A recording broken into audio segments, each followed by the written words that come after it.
Because it went through hard times and endured, now we tend to see North Korea as being around, perhaps forever. To my mind, that is not entirely a logical formulation. Again, because North Korea is inherently unstable and depends on outside aid for survival. To add to that, North Korea faces south of the border that other Korean state called the Republic of Korea, South Korea. I think a strong case could be made that in the post-1945 era, South Korea as a medium-sized country is the most successful case of nation building that the world has ever seen.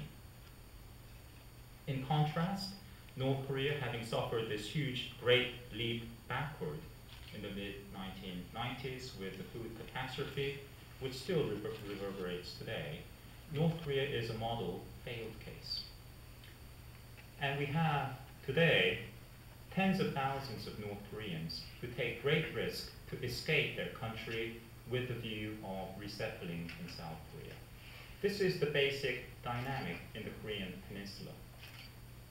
We have, in Korea, a two-state formulation, two states, de facto states, vying for pan-Korean legitimacy, competing with each other.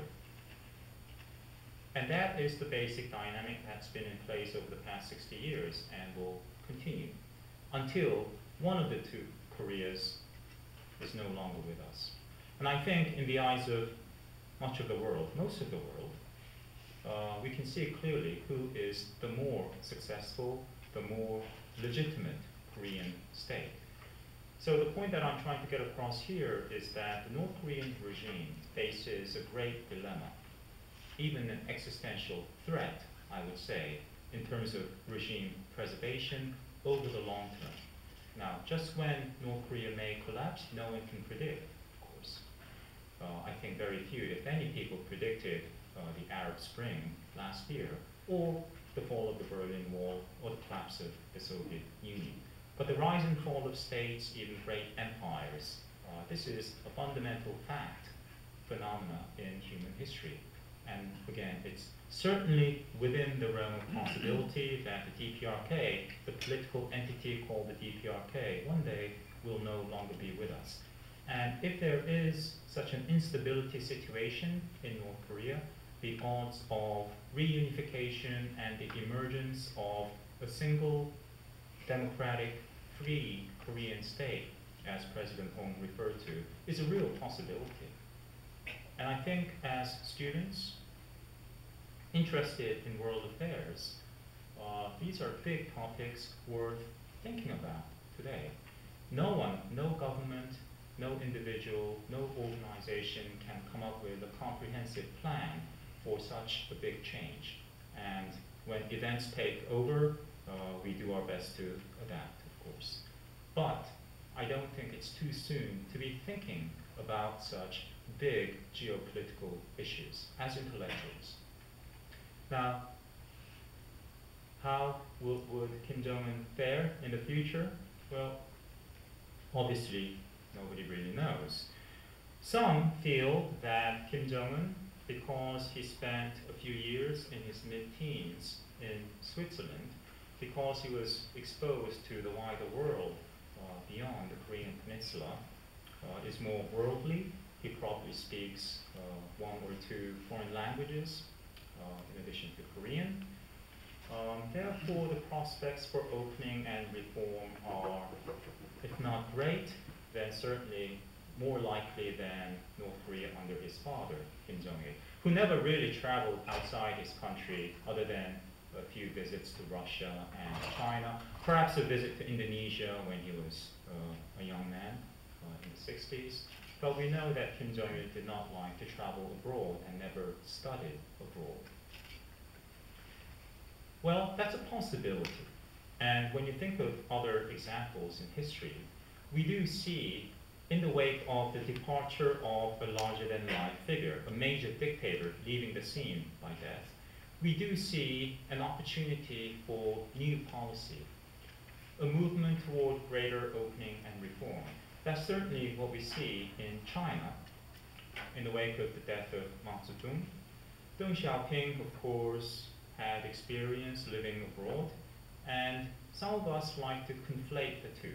Exposure to Europe and this example of post-big dictator reform and opening in China, or even in the Soviet Union in the wake of Stalin's death, now 59 years ago, March 5th, 1953, a movement away from acute, solipsistic isolation and cultish repression. So that's what we hope for North Korea. However, in my humble opinion, those optimistic prognostications are fundamentally misplaced and are not pertinent to the North Korean case. The assumption that having studied abroad in Europe lends itself to or away from totalitarian rule, well, it works for some people, but for every example of success, there is a counterexample, I would say.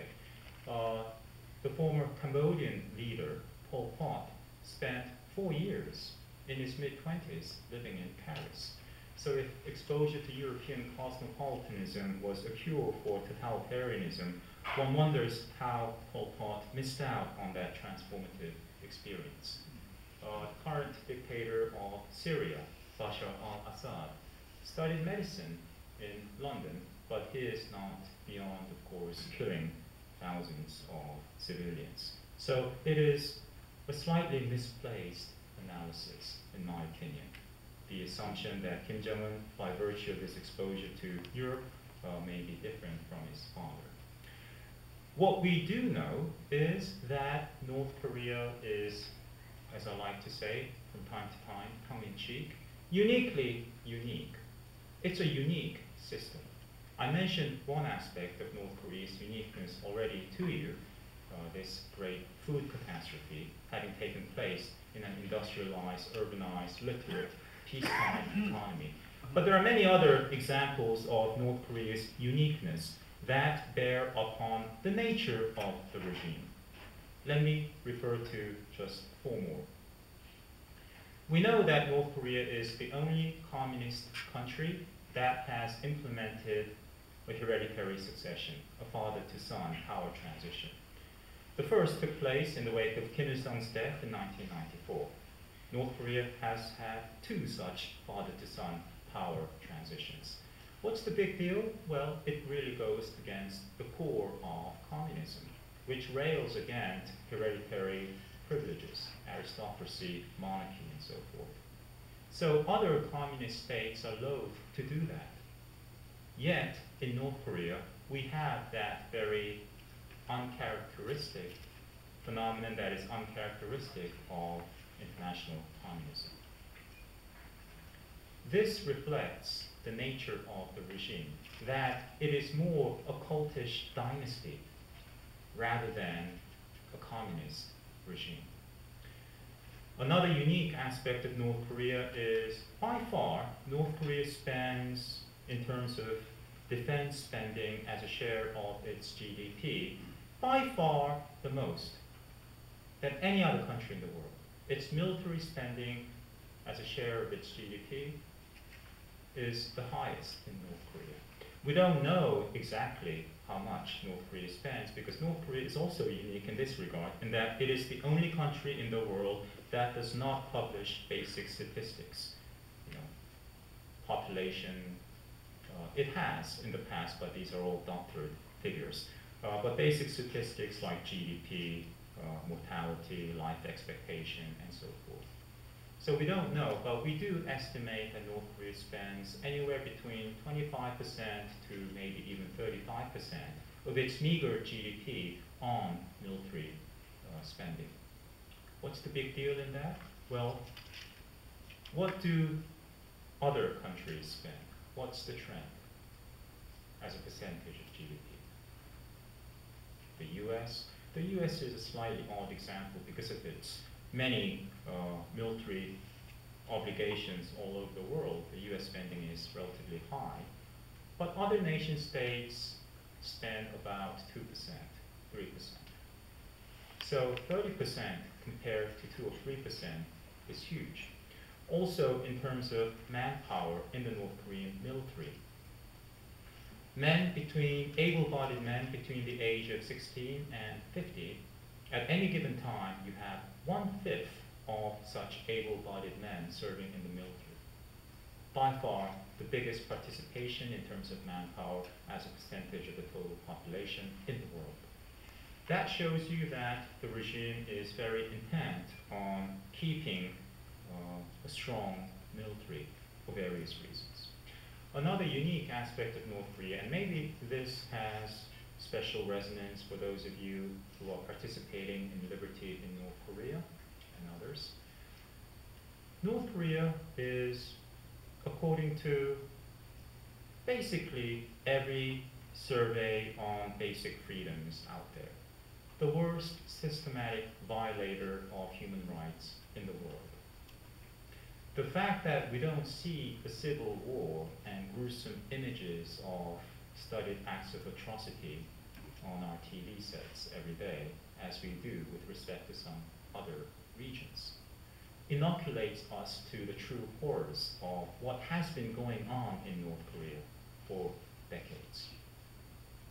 What is my evidence for making this claim? Well, Freedom House, for example, and Freedom House is not alone.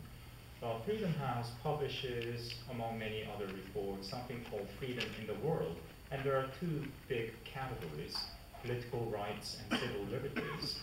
And North Korea, ever since Freedom House began publishing this survey, annual survey in 1972, has scored the lowest possible score in both categories, political freedom and civil liberties, without fail, each year, and is the only country to have achieved that.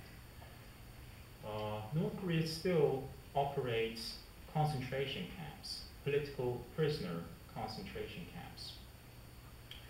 For many years, North Korea, still North Korea denies the existence of such gulags.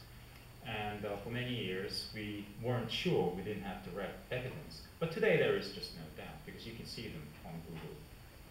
We can't see from satellite photos, about the conditions of life there, but we have a good enough picture from the hundreds of North Koreans who have had direct or indirect experience in such political concentration camps, who have escaped and have made their way to South Korea and to the US and to many other countries.